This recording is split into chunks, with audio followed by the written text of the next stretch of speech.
Hello everyone, स्वागत है आप सभी का वोकैबडोज पर। चलिए स्टार्ट करते हैं आज की वोकैबुलरी का session number 7। 6th classes already हो चुकी हैं। अगर अभी तक आपने उन्हें नहीं देखा है तो अभी जाके चेक कीजिए, बहुत इंपॉर्टेंट वोकैब्स हैं। डेली प्रैक्टिस हम कराते हैं, डेली सेशंस होते हैं इसके, तो आपको एक भी सेशन मिस नहीं करना है क्योंकि बहुत इंपॉर्टेंट है। हर टाइप की वोकैबुलरी का कंपाइलेशन है, वो चाहे द हिंदू से हो, इंडियन एक्सप्रेस से हो, या फिर किसी एग्ज़ाम की जो प्रीवियस ईयर वोकैब होती है, सबको भी मैं इसमें कवर करती हूँ, तो आपको एक भी सेशन मिस नहीं करना है। चलिए बिना डिले किए स्टार्ट करते हैं। फर्स्ट है कंट्राइव, यानी षड्यंत्र करना, किसी के खिलाफ प्लानिंग प्लॉटिंग करना या उसको धोखा देने की कोशिश करना पीठ पीछे, उसको बोलेंगे कंट्राइव। अब यहाँ पे एक रूट वर्ड है को यानी कि टुगेदर, साथ में हम मिलकर कोई काम करें उसके लिए यूज़ किया जाता है को। और ऐसे याद कर सकते हो कि हम साथ में मिलकर ट्राई कर रहे हैं किसी को धोखा देने का, तो वो कहलाएगा कंट्राइव। इसका लिटरली मीनिंग नहीं है, बट हम याद कर सकते हैं निमोनिक्स के थ्रू। टू प्लान समथिंग, कुछ प्लान करना है ना, क्लेवर यानी कि चालाकी से, और डिसऑनेस्ट वे यानी कि बेईमानी से, छुप छुप के कोई काम करना, या क्लेवर तरीके से यानी कि बिना मतलब की चालाकी दिखा के किसी को फंसाना, प्लानिंग करना, उसको बोलेंगे कंट्राइव करना। सिनोनिम क्या हो जाएंगे? डिवाइस करना, जहाँ पे भी ये रूट वर्ड डी आ जाए मतलब कहीं ना कहीं शब्द है वो नेगेटिव होगा, यानी गलत चीज़ को डिनोट करेगा, तो डिवाइस यानी जो प्लानिंग करता है। कंकॉक्टेड यानी मनगढ़ंत बनाई हुई कहानियाँ जिसका रियल लाइफ में कोई एग्जिस्टेंस नहीं है, हम बिना मतलब में बना रहे हैं बातें, कहानी गढ़ना, उसको बोलेंगे कंकॉक्टेड। फॉर्म्यूलेट, फॉर्मूला ड्राइव करते हैं हम किसी चीज़ से, यानी कि नई कोई चीज़ बनाना, तो रियलिटी में वो नहीं है बट हम उसको फॉर्म्यूलेट कर रहे हैं यानी कि बना रहे हैं। फैब्रिकेट, कहानियों को बुनना, फैब्रिकेट क्या होता है? बुनना, तो जिसको हम बुनने की कोशिश करें। प्लानिंग के साथ लगता है प्लॉट, तो प्लानिंग प्लॉटिंग यानी किसी को फंसाना। वेंगल मतलब आड़े टेढ़े किसी भी तरीके से किसी को मनाने की कोशिश करना, स्पेशली चापलूसी करके, तो चापलूसी तो आता है, उसके साथ एक वर्ड होता है फोनिंग। फोनिंग का मतलब भी क्या होता है? चापलूसी करना, ये ए है, ठीक है। अब इसके एंटोनिम क्या हो जाएंगे? रिफ्रेन यानी कि पकड़ के रख लेना, अवॉइड करना, उन चीज़ों के पास जाना। षड्यंत्र हम तब रचेंगे जब हमें किसी चीज़ से मतलब होगा, बट रिफ्रेन हमने उस चीज़ से अलग कर दिया, हमें ज़्यादा मतलब ही नहीं है, तो रिफ्रेन यानी कि दूर हट जाना। क्रुक्ड, जिसको हिंदी में हम बोलते हैं साम दाम दंड भेद, किसी भी तरीके से हासिल करना, उसको इंग्लिश में क्या बोलते हैं? बाया हुक और बाया क्रुक। हुक यानी कि टेढ़े मेढ़े रास्ते से, तो टेढ़ी हुक निकलना यानी कि हुक, और क्रुक्ड यानी कि टेढ़ा मेढ़ा रास्ता अपनाना। इनडायरेक्टनेस, डायरेक्ट रूप से ना करके इनडायरेक्टली रूप से हम करना कुछ काम। अनरिलेटेड, घुमा फिरा के काम करना, डायरेक्ट रिलेशन ना ढूंढना बल्कि घुमा फिरा लेना। मीडिएट करना यानी दो लोगों के बीच में लड़ाई की सुलह कराना, जो मीडिएटर होता है यानी कि दलाल बोलो या ब्रोकर बोलो, जो दो लोगों को या दो संस्थाओं को मिलाने का काम करता है, तो जो सुलह कराए उसको बोलेंगे मीडिएटर। फॉरगो करना, माफ़ कर देना, जाने देना, लिबरेट करना, इमेंसिपेट कर देना, आज़ाद करना, इंडिपेंडेंट, ये सब इसके सिनोनिम हो जाएंगे। ये सब इनके डायरेक्ट सिनोनिम नहीं है, और एग्ज़ाम में भी कभी डायरेक्ट सिनोनिम आते भी नहीं है, उनसे थोड़ा आगे पीछे यानी कि मिलता जुलता सिनोनिम पूछा जाता है। तो ये जैसे कि षड्यंत्र करना, डायरेक्ट कोई काम करना, बट क्रुक और इनडायरेक्टनेस ये थोड़ा बहुत इसका अपोजिट माना जाएगा, डायरेक्ट अपोजिट नहीं है बट थोड़ा बहुत मिलता जुलता है, ठीक है। द प्रिजनर्स, जो प्रिजनर्स थे, जेल में कैदी थे, contrived a way to escape, उन्होंने कंट्राइव्ड किया यानी कि उन्होंने प्लान किया, एक रास्ता बनाया, किसको? एस्केप करने का, भागने का एक रास्ता बनाया, एक षड्यंत्र बनाया जेल में बैठे कैदियों ने। तो दा यहाँ पे आर्टिकल है, प्रिजनर्स की बात कर रहा है तो प्रिजनर्स नाउन हो जाएगा। प्यूरल है, प्यूरल फॉर्म में है। कंट्राइव्ड ईडी लगाया यानी कि वर्ब की कौन सी फॉर्म है? सेकंड फॉर्म है, तो ये कौन सा सेंटेंस हो जाएगा? Past simple. आवे, आ आर्टिकल हो जाएगा, वे एक रास्ता ढूंढना नाउन हो जाएगा, टू प्रपोजिशन और एस्केप इसका नाउन हो जाएगा, भागने का रास्ता ढूंढा, ठीक है। वेंजियंस यानी किसी से बदला लेना, उसने कोई काम किया, आपने रिटेलिएट करने के लिए रिएक्शन किया, उसको बोलेंगे वेंजियंस करना, बदला लेना, तेरा मेरा सबका बदला लेगा अपना फैजल। पार्ट ऑफ स्पीच इसकी नाउन हो जाएगी और इसकी adjective. The act of taking revenge, revenge लेना, बदला लेना। इसमें रूट वर्ड होता है वेंज। वेंज जहाँ पे लग जाए मतलब वो बदले से रिलेटेड है, ठीक है।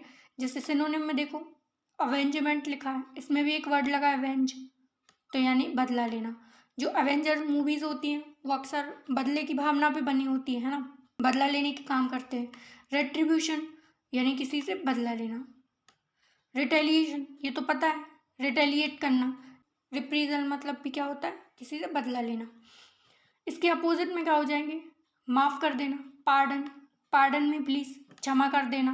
एक्सक्यूज़, क्षमा कर देना। वैसे जर्नल हम इंग्लिश में क्या सोचते हैं, एक्सक्यूज़ मतलब साइड हट जाना, बट ऐसा नहीं होता। एक्सक्यूज़ मतलब होता है माफ़ कर देना। अगर हम किसी से बोलते हैं ना एक्सक्यूज़ मी, उसका मतलब होता है माफ़ कीजिए मैं आपको कष्ट दे रही हूँ, तो उस सेंस में यूज़ किया जाता है एक्सक्यूज़। एक्सोनरेट करना यानी कि किसी को आज़ाद कर देना।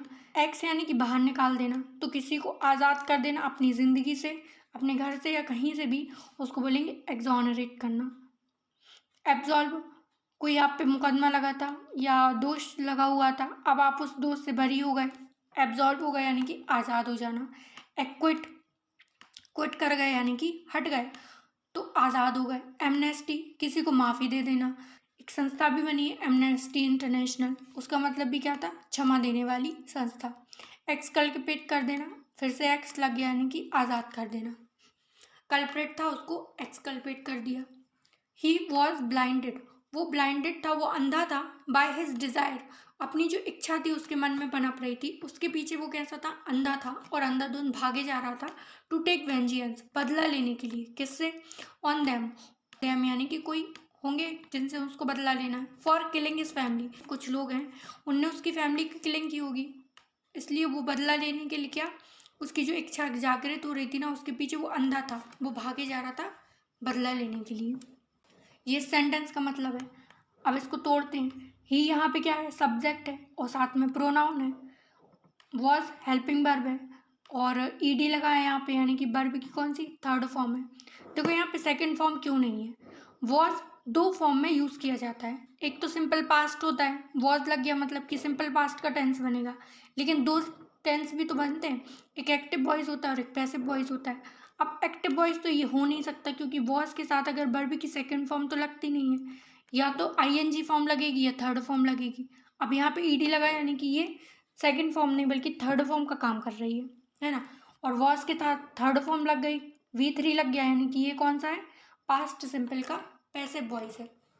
ये पहचानने की ट्रिक है। और एक और होता है वाई, अगर वाई लग जाए कहीं पे मतलब कि ये पैसिव वॉइस में जाएगा। तो ही सब्जेक्ट है यानी कि प्रोनाउन है, वॉज हेल्पिंग वर्ब है, ब्लाइंडेड वर्ब की थर्ड फॉर्म है और साथ साथ में वर्ब का काम कर रहा है।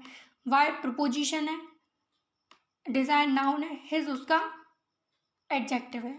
तो कौन सा एडजेक्टिव है, पोजेसिव एडजेक्टिव है। टू फिर से प्रपोजिशन हो गया, टेक वर्ब है, वेंजियंस इसका नाउन हो जाएगा यानी object. On preposition then object, for preposition killing यहाँ पे वर्ब हो जाएगी, हिज एडजेक्टिव और फैमिली नाउन हो जाएगा। तो कंट्राइव यानी किसी को धोखा देना या फिर षड्यंत्र करना उसके खिलाफ, वेंजियन बदला लेना। नेक्स्ट है ट्रक्यूलेंट, यानी एक ऐसा पर्सन जिसका स्वभाव है हर किसी से झगड़ा करना, वो हमेशा इरिटेटेड मूड में रहता है, उसका स्वभाव ही ऐसा है कि अगर वो किसी से बात भी करेगा तो वो झगड़ा करने लग जाएगा, तो ऐसे स्वभाव को बोलेंगे क्या, ट्रक्यूलेंट होना। वो तो हमेशा ट्रक लेके पीछे ही पड़ा रहता है, आप उससे बात करो वो ट्रक चढ़ा देगा आपके ऊपर, ट्रक्यूलेंट होना। किसी पर्सन की विशेषता बता रहे तो पार्ट ऑफ स्पीच एडजेक्टिव हो जाएगी। ईगर, जो जल्दबाजी मचाए, गुस्सा मचाए। ऑफ, ईगर और क्विक टू आर्ग्यू और फाइट, हमेशा तैयार रहे, वो तत्पर ही रहे आर्ग्यू करने, बहस करने के लिए या फिर लड़ाई करने के लिए, उसको बोलेंगे ट्रक्यूलेंट होना। सिनोनिम्स क्या हो जाएंगे, डिफाइंट करना। वैसे डिफाई का जनरल मीनिंग क्या होता है, किसी से मना कर देना, तो डिफाइंट यानी जो लड़ने के लिए तैयार रहे। एंटागोनिस्टिक, इसमें रूट वर्ड है एंटा, एंटा या फिर एंटी। एंटी का मतलब होता है विरोधी, अगर टेररिस्ट ग्रुप है उसका एंटी टेररिस्ट ग्रुप बना है मतलब कि हमने उसको पकड़ने के लिए विरोधी ग्रुप बनाया है, तो एंटी यानी कि अपोजिट में होना। तो एंटागोनिस्टिक जो आपके अपोजिट में लड़ने के लिए तैयार है। बेलिकोस, बेली यानी कि पेट होता है, यानी कि उसके पेट में तो आग ही लगी रहती है, अब देखो जब लड़ता ही रहता है। ऐसे याद कर सकते हो। एक और होता है बेलिजेरेंस, उसका मतलब भी सेम होता है लड़ना, लड़ाकू पर्सन। पग्नेशियस, पंगे लेने के लिए हमेशा तैयार ही रहता है, पग्नेशियस है। ऑस्ट्रिपेशियस, इसका मतलब भी सेम होता है लड़ने के लिए तैयार रहे। क्वेरलसम, क्वेरल का मतलब ये होता है झगड़ा करना, तो क्वेरलसम यानी झगड़ालू पर्सन। इसके उल्टे में क्या हो जाएगा, फ्रेंडली नेचर का पर्सन है, अच्छा पर्सन है। एमिकेबल, तीन वर्ड होते हैं, एमिकेबल, एमिएबल, एमिनेबल। इन तीनों के मतलब ही क्या होते हैं, फ्रेंडली नेचर का इंसान, ठीक है। कॉर्डियल, जो हमेशा कोऑर्डिनेट करके चले, सब लोगों को साथ में लेके चले, कोऑर्डिनेट करना, कॉर्डियल यानी अच्छा पर्सन। कर्टियस, जिसमें बेसिक कर्टसी हो, कैसे व्यवहार करना है, पोलाइट नेचर रखना, मैनर में अच्छे से बात करना, उसको बोलेंगे कर्टियस पर्सन। हार्मोनस, जो हार्मनी बना के रखे, सबसे मित्रता बनाए, उसको बोलेंगे हार्मोनस होना। सिविल, सिंपल पर्सन, सिविल लोग होते हैं जो साधारण से लोग होते हैं, ज़्यादा किसी से मतलब नहीं रखते। पीसफुल, शांतिपूर्ण वातावरण रखना। तो he might take it as a national mandate to pursue the policy of truculent unilateralism, यानी कि वह इसे लेगा एक नेशनल मैंडेट की तरह। मैंडेट यानी कि जनादेश, जो किसी देश की सरकार जारी करती है कि आपको ये चीज़ माननी है। टू परस्यू यानी कि फॉलो करने के लिए एक पॉलिसी जो कि है ट्रक्यूलेंट यूनिलेटरलिज्म। यूनि मतलब होता है एक तरफ से, जो एक पक्ष में फैसला करे, और स्पेशली उग्रवादी नेचर का होना, यानी कि ऐसा ग्रुप या फिर ऐसा उग्रवादी दल जो हमेशा लड़ने के लिए तैयार रहे, उसका पक्ष करेगा अकेली, उसको उसका पक्ष करने के लिए बनाई गई एक पॉलिसी, उसको फॉलो करने की बात हो रही है कि वो इंसान कि ये शायद इस चीज़ को फॉलो करेगा क्योंकि ये राष्ट्रीय आदेश के रूप में आया है। सिंपली मतलब है सेंटेंस का। तो ही यहाँ पे क्या हो जाएगा, प्रोनाउन है। माइट मॉडल है, मॉडल के साथ वर्ब की कौन सी फॉर्म आती है, बेसिक। तो टेक यहाँ पे वर्ब की बेसिक फॉर्म आई है।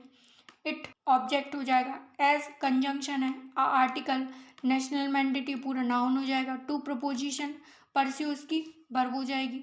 द फिर से आर्टिकल, पॉलिसी ऑफ ट्रक्यूलेंट ये पूरा क्या हो जाएगा, नाउन, ऑफ प्रपोजिशन हो जाएगी। नेक्स्ट है प्रॉपर्टीज, यानी किसी चीज़ के अनुकूल होना, आपके लिए फेवरेबल कंडीशन होना या फिर कंफर्टेबल सिचुएशन होना। आप बढ़िया हैं, अच्छे हैं, आपको कोई प्रॉब्लम नहीं है, उसको बोलेंगे प्रॉपर्टीज।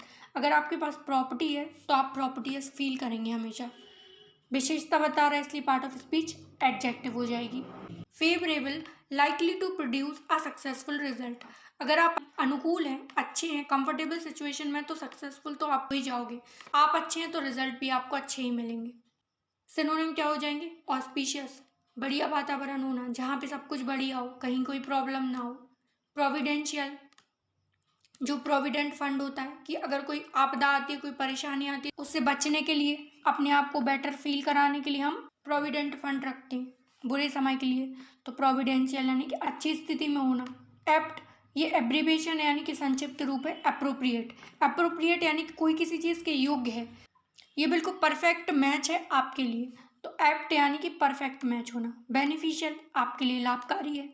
ऑप्टिमिस्टिक, जो हमेशा अच्छा सोचने वाला, और इसका उल्टा होता है पेसिमिस्टिक, जो हमेशा उल्टा उल्टा ही सोचे। कल आया था ये पेसिमिस्टिक, यानी कि जो हमेशा उल्टा उल्टा सोचे, अच्छा भी हो रहा होगा उसके साथ तो हमेशा ओवर थिंकिंग करके उसका कुछ गलत ही कर लेगा वो। फॉर्च्यून होना, भाग्यवादी, जिसका भाग्य अच्छा है, यार उसकी किस्मत तो बहुत ही अच्छी है। अपोजिट क्या हो जाएंगे, एडवर्स, एडवर्स कंडीशन होना, यानी कि आपके विरोध में कंडीशन चली जाना। क्रिटिकल, बहुत गंभीर प्रॉब्लम है, क्रिटिकल सिचुएशन है। हॉस्टाइल, हॉस्टल में लोग रहते हैं वो हॉस्टाइल हो जाते हैं, यानी कि एक दूसरे से ज़्यादा मतलब ना रखना, हमेशा अलग अलग रहना। स्पेशली जो आइसोलेशन होता है, डिसोलेशन होता है, उसके सिनोनिम में आता है, ठीक है। एंटागोनिस्टिक अभी देखा, जो लड़ाकू प्रवृत्ति का है, ज़्यादा किसी से मतलब ना रखे। इनिमिकल, एनिमी बन के रहे हमेशा, झगड़ालू इंसान। एंटीपैथेटिक, इसमें दो रूट वर्ड है। एंटी अभी हमने बताया था, यानी कि विरोध में होना, इसमें रूट वर्ड है पैथोस, यानी कि अपने अंदर की फीलिंग्स होना। तो जो एंटीपैथी यानी कि फीलिंग्स के विरोध में काम करता है, जो ज़्यादा किसी से मतलब ना रखे, यानी कि नेगेटिव सिचुएशन में होना, ठीक है। तो द समर ऑफ 1802, तो जो 1802 की समर थी यानी कि गर्मी थी, वॉज दस अ प्रॉपर्टीज मूवमेंट था, एक बहुत बढ़िया मूवमेंट था, अनुकूल मूवमेंट था। टू एनहेंस, क्या बढ़ाने के लिए, बोनापार्ट्स अथॉरिटी, बोनापार्ट एक पुराने टाइम का रूलर रहा है ना, तो उसकी अथॉरिटी यानी कि उसका जो शासन था उसको बढ़ाने का एक अच्छा चांस था, एक अच्छा मूवमेंट था। कौन सा? 1802 का जो समर था, उस टाइम की गर्मी की बात की जा रही है कि वो अच्छा एक मूवमेंट था उसका शासन बढ़ाने की। द आर्टिकल है, आर्टिकल लगता है नाउन के साथ, तो समर यहाँ पे नाउन हो जाएगा। ऑफ प्रपोजिशन और 1802 इसका ऑब्जेक्ट हो जाएगा। वॉज हेल्पिंग वर्ब है। 10 यहाँ पे तो एडवर्ब का काम कर रहा है ये। ए आर्टिकल है। प्रॉपर्टीज एडजेक्टिव है, मूवमेंट नाउन हो जाएगा। टू प्रपोजिशन एनहेंस वर्ब हो जाएगी। और बोनापार्ट्स अथॉरिटी ये पूरा नाउन का काम कर रहा है। तो ट्रक्यूलेंट यानी कि जो लड़ाकू स्वभाव का पर्सन है, और प्रॉपर्टीज यानी फेवरेबल कंडीशन होना, अच्छी कंडीशन होना। नेक्स्ट, कॉर्डन यानी कि चारों तरफ से घेराबंदी कर लेना। हैंड्स अप कर लो, पुलिस ने आपको चारों तरफ से घेर लिया है, तो किसी को रोकना या फिर उसके आसपास का घेरा बना लेना, उसको बोलेंगे कॉर्डन करना। डॉन से याद रख सकते हो कि डॉन को चारों तरफ से घेर लिया गया था। पार्ट ऑफ स्पीच इसकी वर्ब हो जाएगी। अ लाइन ऑफ पुलिस, एक पुलिस की line that prevents people from entering an area, जो लोगों को प्रिवेंट करती है, यानी कि लोगों को रोकती है एक एरिया में एंटर करने से।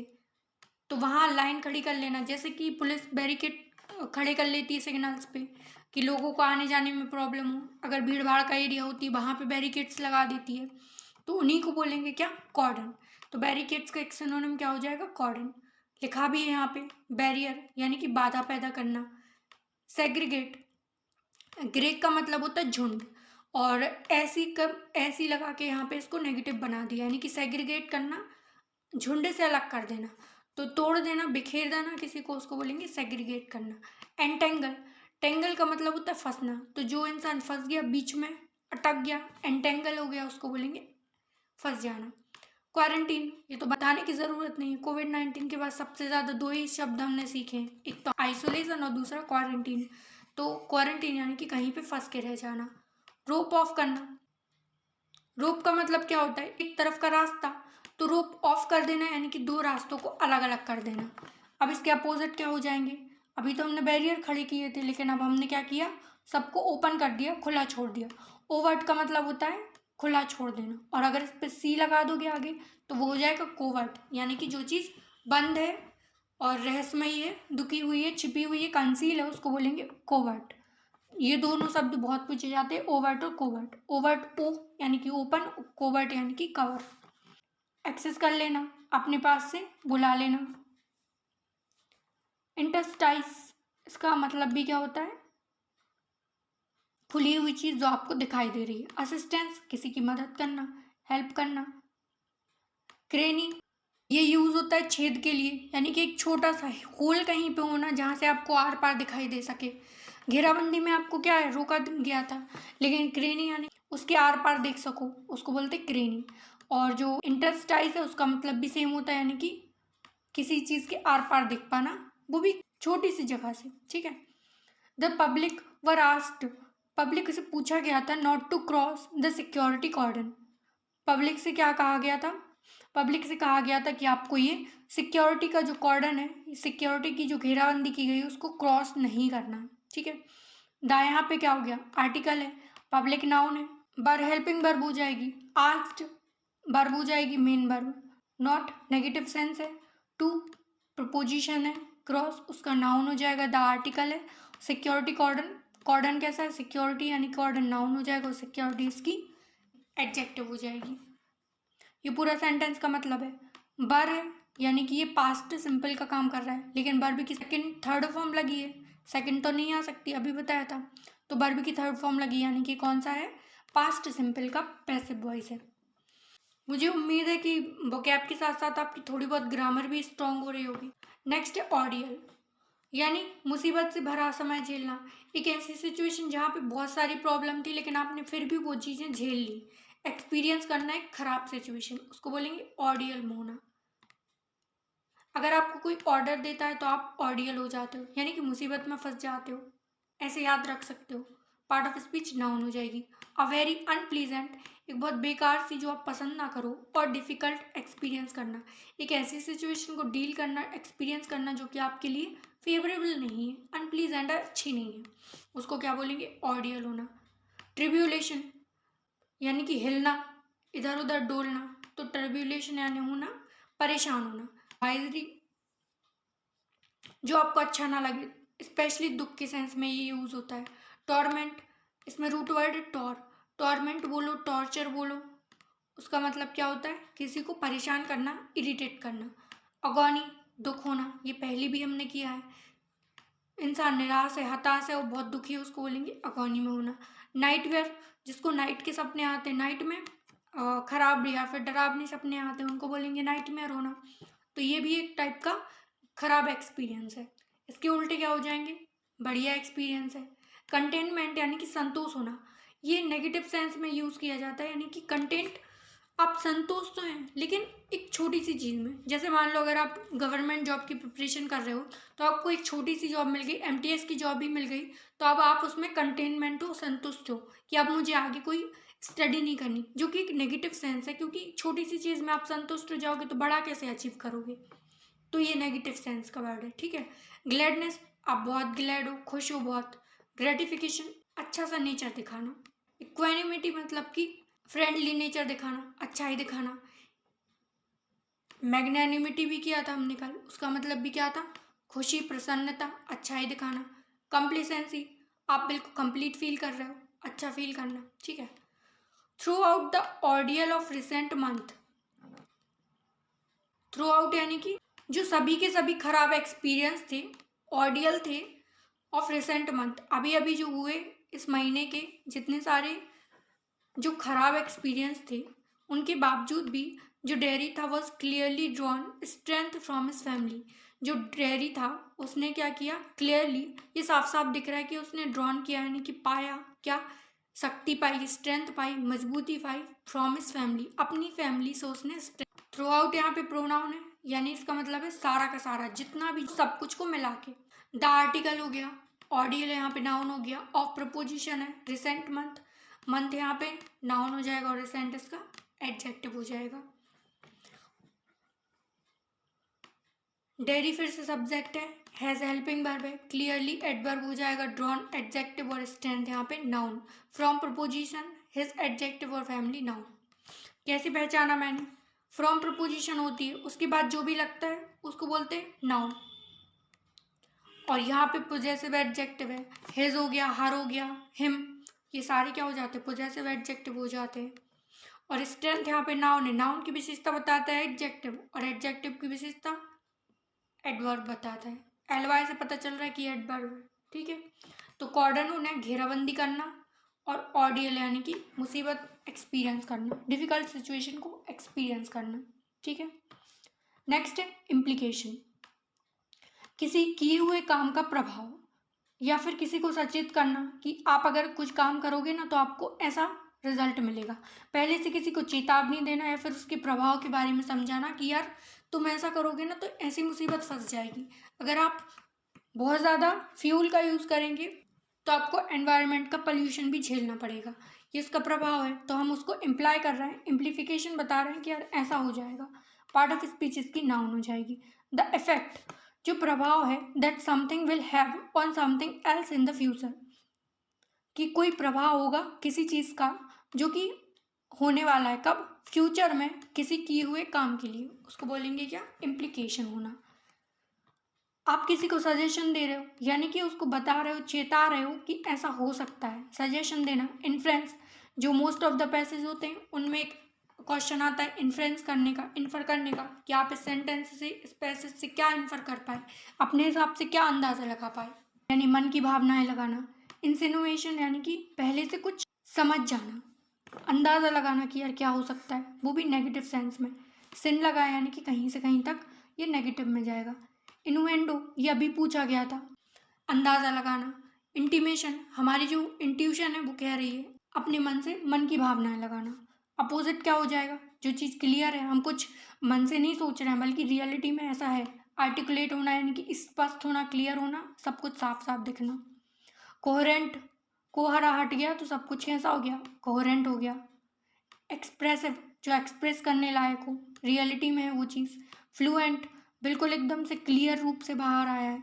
इम्पैशन्ड होना, जो पैशन है मतलब कि अपने लिए बिल्कुल सही काम कर रहा है, इम्पैशन्ड है, कहीं कोई कन्फ्यूज़न नहीं है। रैशनल, स्पष्ट चीज़ का होना, क्लियर होना बिल्कुल।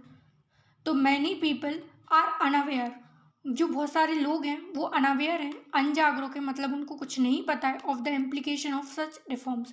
कुछ रिफॉर्म्स की बात की रही है कि अगर वो रिफॉर्म्स हो जाएंगे ना तो उनके इम्प्लीकेशन यानी कि उनके होने वाले प्रभाव के बारे में लोग अनअवेयर हैं, उनको नहीं पता है लोगों को कि इन रिफॉर्म्स से ये जो बदलाव होंगे उनसे क्या प्रॉब्लम्स क्रिएट हो सकती हैं।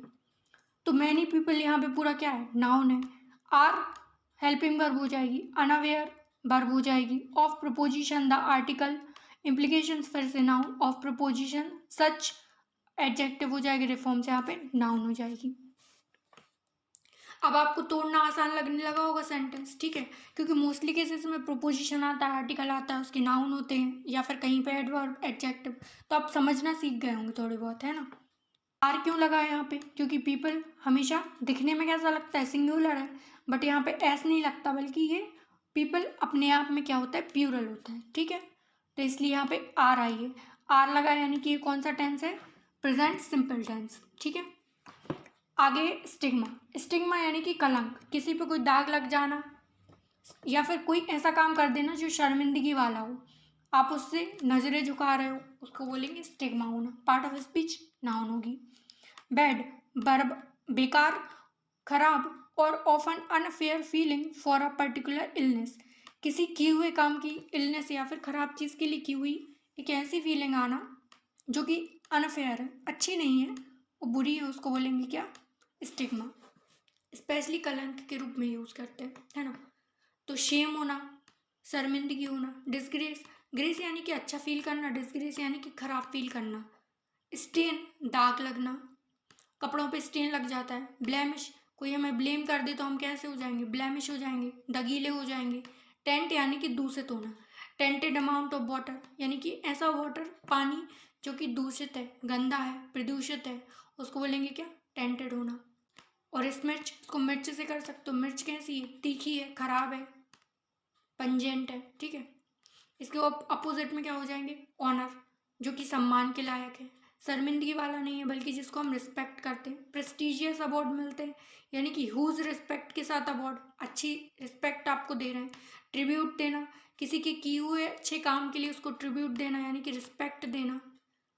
और कैचेट, कैचेट यानी का मतलब भी क्या होता है, सम्मान पूर्वक, ठीक है।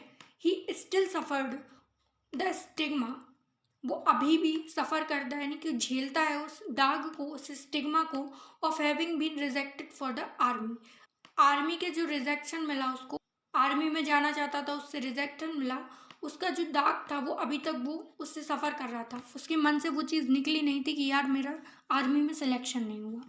ये इसका सिंपल मतलब है। ही फिर से प्रोनाउन हो जाएगा, स्टिल एडवर्ब है, कैसे हमें पता चला, क्योंकि यहाँ पे जो सफ़र्ड है वो वर्ब है, और वर्ब की विशेषता कौन बताता है, एडवर्ब, तो स्टिल यहाँ पे एडवर्ब हो जाएगा, सफर्ड यहाँ पे वर्ब हो जाएगा। द आर्टिकल है, स्टिग्मा नाउन हो जाएगा। Of preposition having been rejected, having been helping verb है पूरा, और रिजेक्टेड क्या है, वर्ब है main. For preposition the article और आर्मी नाउन हो जाएगा। ईडी लगा है, इसका मतलब कौन सा टेंस है, ये पास्ट सिंपल है, अभी भी वो सफ़र करता है। हैविंग बीन, हैव के साथ वर्ब की थर्ड फॉर्म लगी है, इसका मतलब क्या है, ये पैसिव वॉइस है। तो इम्प्लीकेशन यानी किसी फ्यूचर में किए हुए काम का प्रभाव होना, और स्टिग्मा कलंक, कोई दाग होना, ठीक है। समझ में आ रही है आपको वोकैब्स। नेक्स्ट है इम्प्यूनिटी, यानी किसी सजा से छूट दे देना। जैसे हमारे देश के प्रेसिडेंट हैं, उनको इम्प्यूनिटी मिली होती है कि अगर वो कोई काम करते हैं अपने पद पे रहते हुए और उनने कोई क्राइम कर दिया तो उससे उनको इम्प्यूनिटी है कि उनको उस वक्त सज़ा नहीं दी जाएगी जब तक कि वो अपने पद पर बैठे हुए हैं, ठीक है। तो ये इम्प्यूनिटी मिलती है, तो किसी को सज़ा से राहत दे देना क्योंकि वो किसी पर्टिकुलर पद पे बैठा हुआ है, उसको बोलेंगे इम्प्यूनिटी होना। पार्ट ऑफ स्पीच इसकी नाउन हो जाएगी। अ पर्सन, एक व्यक्ति, हु डिड समथिंग रॉन्ग, जिसने कुछ गलत किया है पर didn't get punished for it, but उसको उस चीज़ की सज़ा नहीं मिली है, इम्प्यूनिटी मिल गई यानी कि राहत मिल गई उस चीज़ के लिए, उसको बोलेंगे इम्प्यूनिटी। इम्प्यूनिटी बोलो या इम्यूनिटी बोलो, दोनों का मतलब क्या है, राहत दे देना। इंडेमनिटी, कंडेम्न करना, किसी को निंदा करना, किसी के साथ बुरा बर्ताव करना, और इंडेमनिटी मतलब राहत दे देना, एग्जाम्पशन छूट दे देना, एमनेस्टी अभी पढ़ा था क्षमा कर देना, डिस्पेंशन जो डिस्पेंसरीज होती है यहाँ पे राहत के सामान मिल जाते हैं, है ना, फर्स्ट एड मिलती है। रिप्राइव करना किसी को राहत पहुंचा देना। इसके अपोजिट में क्या हो जाएगा, दोषी ठहरा देना। अकाउंटेबिलिटी किसी की जिम्मेदारी है कि आपको ये चीज़ निभानी है। अकाउंटेबल होना किसी चीज़ के लिए यानी कि जिम्मेदार हैं आप उस चीज़ के लिए। अकाउंटेबल के साथ प्रपोजिशन लगती for, accountable for something. Liability आपके ऊपर उस चीज़ की लायबिलिटी है, जिम्मेदारी है कि आप उस चीज़ को पूरा करो। ओनर्स का मतलब भी क्या होता है, आप किसी की जिम्मेदारी लेते हो। कल्पेबिलिटी कल्पेबल होना यानी कि किसी चीज़ के लिए जिम्मेदार होना। कल्प्रेट होते हैं कि आपने ये काम किया, दोषारोपण करना, तो कल्पेबिलिटी यानी दोषारोपण करना, ये नेगेटिव होता है, ठीक है। रिस्पॉन्सिबिलिटी पता है सबको। तो सम मिनिस्टर जो कुछ मिनिस्टर हैं सीम प्रतीत होते हैं to be able to break the rules with impunity. कुछ जो मिनिस्टर्स होते हैं कुछ उनको इम्प्यूनिटी मिली होती है कि वो ब्रेक कर सकते हैं रूल को, ऐसा प्रतीत होता है कि रूल को ब्रेक करने के लिए उनको इम्प्यूनिटी मिली होती है कुछ। तो नाउन की विशेषता बता रहा है, एडजेक्टिव है सम यानी कि कुछ। मिनिस्टर्स सीम एस लगा है यानी कि ये प्लूरल नाउन है, तो सीम यहाँ पे सिंगुलर बनेगा। वर्ब यहाँ पे सिंगुलर फॉर्म पे आई है ना। टू प्रपोजिशन है, बी वर्ब की था फर्स्ट फॉर्म है। एबल टू ये पूरा फ्रेज है। ब्रेक वर्ब हो गई। The article, rules noun with preposition और द इम्प्यूनिटी फिर से नाउन। लास्ट परटर्ब्ड मिलता जुलता किससे, डिस्टर्ब से। तो परटर्ब्ड करना या डिस्टर्ब होना दोनों सेम मीनिंग कन्वे करते हैं यानी कि परेशान होना, दुखी होना किसी चीज़ से। विशेषता बता रहे इसलिए पार्ट ऑफ स्पीच एडजेक्टिव है। टू बी बॉदर्ड यानी कि परेशान हो आप किसी से, डिस्टर्ब हो और कंप्लीटली कंफ्यूज। या तो आप कंफ्यूजन में हो या फिर डिस्टर्ब हो, परेशान हो, उसको बोलेंगे क्या, परटर्ब्ड होना। सिनोनिम क्या हो जाएंगे, अनसेटल आप सेटल नहीं हो, इधर उधर भटक रहे हो। डिस्कंसर्ट होना, कंसर्ट यानी कि जो आप बिल्कुल खुश हो, शांत हो, आपके मन में कोई उथल पुथल नहीं है। बट डिस्कंसर्ट यानी कि बरी हो, टेंशन में हो। बरी का मतलब पता है। एजिटेट होना यानी कि नर्वस हो, अनईजी फील कर रहे हो। रफल रफ की तरह घूम रहे हो, उधर से उधर परेशान हो रहे हो। और इसके अपोजिट में क्या हो जाएंगे, ट्रैंक्विलिटी होना यानी कि ट्रैंक्विल है, शांत है बिल्कुल। सेरेनिटी है, शांति है, पीसफुल है। कंपोजर काम और कंपोज नेचर है उसका, शांत वाला नेचर है। सेंगरफॉइड होना बिल्कुल टेंशन फ्री होना। कंसीलिएट करना जो आपस में बनाए, एक दूसरे से अच्छी बना कर रखे, तो कंसीलिएट करना यानी कि मेल मिलाप करना। तो सी डिडंट सीम परटर्ब्ड कि वो प्रतीत नहीं हुई कैसी, दुखी। अबाउट द नॉइज अराउंड हर उसके आसपास जो आवाज़ें थी, जो नॉइज आ रही थी, उसके बाद भी वो कैसी नहीं थी, परटर्ब्ड नहीं थी, डिस्टर्ब नहीं थी, दुखी नहीं थी उस चीज़ से, वो ओके थी उसके साथ। शी यहाँ पे प्रोनाउन है। डिड हेल्पिंग वर्ब हो गई। नॉट है यानी कि नेगेटिव टेंस है, कौन सा, पास्ट सिंपल का नेगेटिव बना है। सीम वर्ब की से फर्स्ट फॉर्म है, क्यों, क्योंकि डिड जो है वो हमेशा कैसी मीनिंग कन्वे करता है, वो सिंगुलर मीनिंग कन्वे करता है, तो वर्ब की फर्स्ट फॉर्म आएगी, ठीक है। परटर्ब्ड वर्ब हो जाएगी। अबाउट प्रपोजिशन है, द आर्टिकल है। नॉइज नाउन हो जाएगी। अराउंड फिर से प्रपोजिशन हो गया और हर ऑब्जेक्ट हो गया उसका। तो इम्प्यूनिटी यानी किसी को राहत दे देना, छूट दे देना किसी सजा से, और परटर्ब्ड यानी कि दुखी या फिर कंफ्यूज होना। तो ये थी आज की क्लास। आई होप आपको ये क्लास पसंद आई होगी। अगर आपको ये सेशन पसंद आ रहा है तो अपने दोस्तों के साथ शेयर ज़रूर करें और वीडियो को लाइक शेयर और सब्सक्राइब ज़रूर करें। पीडीएफ आपको टेलीग्राम चैनल पे मिल जाएगा, लिंक डिस्क्रिप्शन में है। डेली आपको इसी टाइप की वीडियोस मिलती हैं, तो इस चैनल से जुड़ना ना भूलें, ठीक है। आज के लिए बस इतना ही, फिर मिलेंगे नेक्स्ट वीडियो में। Thank you.